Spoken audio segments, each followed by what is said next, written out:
तं सर्वं प्रणया दुःखितेन च प्रतिज्ञातं च रामेण तदा वालिवधं प्रति वालिनश्च बलं तत्र कथयामास वानरः सुग्रीवस्य हितश्चासीत् नित्यं वीर्येण राघवे राघवप्रत्ययार्थं तु दुन्दुभेः कायमुत्तमं दर्शयामास सुग्रीवो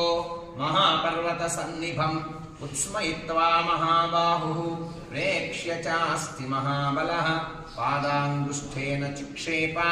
सम्पूर्णं दशयोजनं बिभेद च पुनः सालान् सप्तैकेन महेशुना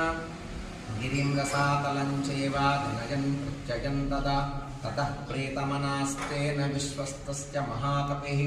किष्किन्धां रामसहितो जगाम च गुहां तदा ततो गद्गद्धरिवरः